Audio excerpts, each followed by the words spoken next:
Hello everyone, मेरा नाम अनिमा है। मैं एक लॉ ऑफ अट्रैक्शन कोच हूँ। उसके साथ साथ मैं एक बुक लवर भी हूँ। अगर लॉ ऑफ अट्रैक्शन या फिर मैनिफेस्टेशन संबंधित कोई भी सवाल आपके मन में है तो आप कमेंट में हमें पूछ सकते हैं, या फिर अगर कोई बुक आप पढ़ना चाहते हैं लेकिन समय की कमी या फिर कोई भी प्रॉब्लम की वजह से आप नहीं पढ़ पा रहे हैं तो आप उस बुक को भी मुझे सजेस्ट कर सकते हैं कमेंट में आके, ताकि मैं उस बुक के हर चैप्टर को आपके लिए डिस्कस कर सकूँ। अभी जो बुक हम डिस्कस करेंगे उसका नाम बड़ी सोच का बड़ा जादू है। और हाँ दोस्तों, मेरे जिन दोस्तों ने मुझे सजेस्ट किया था कुछ book, rich dad poor dad और ऑटोबायोग्राफी ऑफ ए योगी, तो उस बुक की तैयारी भी मैं कर रही हूँ। प्लीज़ मुझे थोड़ा सा सपोर्ट कीजिए, मेरे साथ थोड़ा सा बने रहिए, मैं वो सारी किताब ज़रूर लाऊंगी। अभी के लिए हम डिस्कस कर रहे हैं बड़ी सोच का बड़ा जादू। इसका पहला चैप्टर है विश्वास जगाएं डर भगाएं। देखिए, हम एक बढ़िया सी स्टोरी के साथ शुरू करते हैं।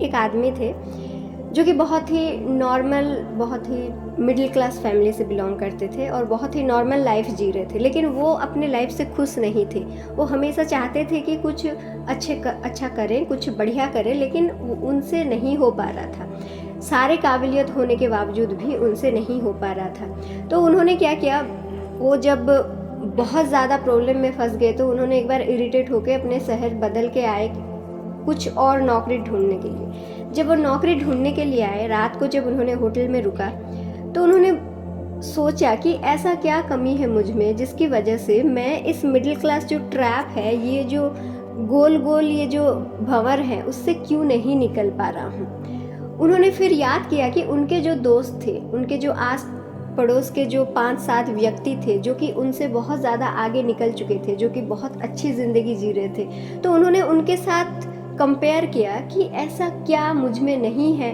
और ऐसा क्या उनमें है जिसकी वजह से वो ग्रो कर गए, वो उस भंवर से निकल गए और मैं अभी तक वहीं पर फंसा हुआ हूँ। तो जैसे ये सोचने लग गए तो उन्होंने बहुत सोचने के बाद, रात भर सोचने के बाद ये पाया, देखिए वो कितने सोचे होंगे, वो इस पर ध्यान दिए कि क्या मेरे से वो लोग ज़्यादा एजुकेटेड है? नहीं है। क्या उनसे ज़्यादा टैलेंटेड थे? नहीं थे। फिर क्या ऐसी चीज़ थी जो कि उन दोनों को, वो दो कैटेगरी को अलग करता है?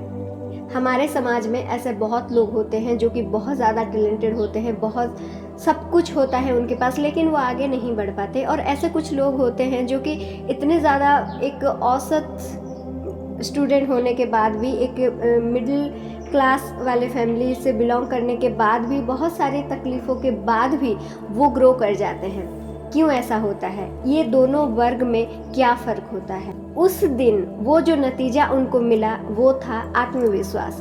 उनको याद आया कि जब वो अपने वो पड़ोसी या फिर जो दोस्त, जो लोग कि उनसे आगे, बहुत आगे बढ़ चुके हैं, जब उनके साथ वो पहले थे, जब उनका बातचीत होता था, तो उन्होंने ध्यान दिया कि हमारे बातचीतों में क्या प्रेजेंट होता था। जब वो लोग बातचीत करते थे, वो लोग हमेशा रिस्क लेने के लिए रेडी थे। और ये जो पर्सन थे जो कि अभी भी मिडिल क्लास फैमिली में हैं, जो कि अभी भी वो ट्रैप में बंधे हुए हैं, वो रिस्क लेना नहीं चाहते थे। उनके अंदर आत्मविश्वास की कमी थी। और जब उनको ये पता चल गया कि ये सारी चीज़ें जो हो रही है ना, वो मेरे आत्मविश्वास की कमी की वजह से हो रही, तो उन्होंने साथ ही साथ अपने ऊपर एक्शन लिया। एक्शन क्या लिया? जो नौकरी के लिए वो आए थे, जहाँ पर वो $750 या फिर $1000 की ज़्यादा मांग करने वाले थे, वो उसी नौकरी के लिए $3500 ज़्यादा मांग करने लग गए। तो ये जो मांग बढ़ी, ये जो नौकरी के लिए उन्होंने जो ज़्यादा पैसा डिमांड करने के लिए सोचा, वो किस वजह से सोचा? आत्मविश्वास की वजह से सोचा। तो दोस्तों देखिए, हम बहुत बार सोचते हैं, जो लोग जॉब में हैं वो लोग बहुत सोचते हैं कि हमारे पास, खुद ही सोचते हैं कि हम इतने योग्य नहीं हैं कि हम अपने आप को इतना बड़ा हाइक दिला पाएँ, है ना? तो वो डिमांड ही नहीं कर पाते हैं। तो जब आप अपने ऊपर ही उतना भरोसा नहीं करोगे तो किस तरह से आपको लोग पैसा देंगे? नहीं देंगे। तो ये सारी चीज़ें पॉसिबल हुई तब जब उनके अंदर आत्मविश्वास जागी, आत्मविश्वास जब आया। तो देखिए, जब आपके अंदर विश्वास आता है, आपके माइंड से डर निकल जाता है। यहाँ पर राइटर ये बोल रहे हैं कि हमारे दिमाग दो तरह से काम करता है। उसको हम जिस तरह से काम करवाएं वो उसी तरह से ही काम करेगा। अगर हम उसको बोले कि मुझे इस चीज़ पर सक्सेस होना है तो वो आपको नए नए आइडियाज़ ढूंढ के देगा कि आप किस तरह से उस पर सक्सेस हो सकते हैं। अगर आप अपने दिमाग को बोलेंगे कि मैं ये नहीं कर सकता, तो वो आपको बहुत सारे आइडियाज़, बहुत सारे बहाने ऐसे दे देंगे जो कि आपको प्रूव कर देंगे कि आप नहीं कर सकते। इसीलिए दोस्तों देखिए, आप क्या कर सकते हैं, क्या नहीं कर सकते हैं, कितना सफल हो सकते हैं, कितना सफल नहीं हो सकते हैं, इसका सारा जो जिम्मेदारी होती है, सारी जो रिस्पॉन्सिबिलिटी होती है, वो आप ही के आत्मविश्वास के अंदर होती है, वो आप ही के अंदर होती है। अगर आप सोच रहे हैं कि मैं कर सकता हूँ तो वो भी सच है, अगर आप सोच रहे हैं मैं नहीं कर सकता तो वो भी सच है। तो देखिए अभी आपको क्या सोचना है। तो इस चैप्टर में हमने 3 ऐसी चीज़ें नोट करी है जो कि हमें पूरी तरह से हमारी ज़िंदगी को बदलने वाली है। सबसे पहला चीज़ ये है कि हमेशा अगर हमें सफल होना है तो सफलता की बातें ही सोचें, क्योंकि अगर हम सफलता की बातें सोचेंगे तो हमारा दिमाग सफलता के अकॉर्डिंग, उसी रिलेटेड, उसी को प्रूव करने के लिए, उसी को सपोर्ट करने के लिए हमारा दिमाग हमें और ज़्यादा तथ्य ला के देगी। अगर हम सफल होंगे सोचेंगे तो वो हमें वो सारे दिन, वो सारी छोटी छोटी बातें याद दिलाएंगी जिस दिन हम सक्सेस हुए थे।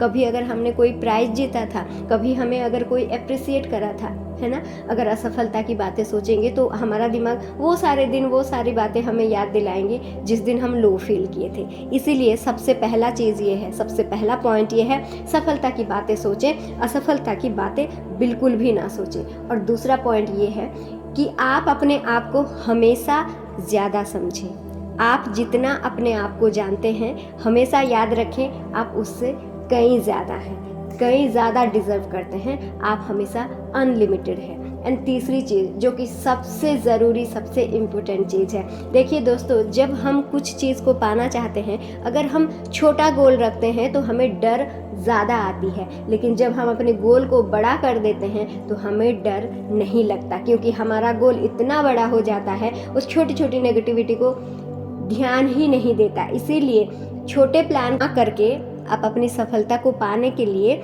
छोटे प्लान ना करके बड़ा प्लान कीजिए और उसमें काम कीजिए। जब आप कोई बड़ा प्लान में काम करेंगे, अगर आप प्राइम मिनिस्टर मोदी को मिलने के लिए सोचे हैं और उनको अगर मिलने के लिए जा रहे हैं, तो आपकी जो एरिया के, आपके रीजनल जो पुलिस है या फिर मंत्री हैं, आप उनको डरने की कोई ज़रूरत नहीं पड़ेगी, क्योंकि आप एक बड़ा गोल लिए हैं, है ना। देश की प्राइम मिनिस्टर को मिलने का गोल लिए हैं, ठीक है, तो उतनी साहस आपके अंदर आ जाएगी।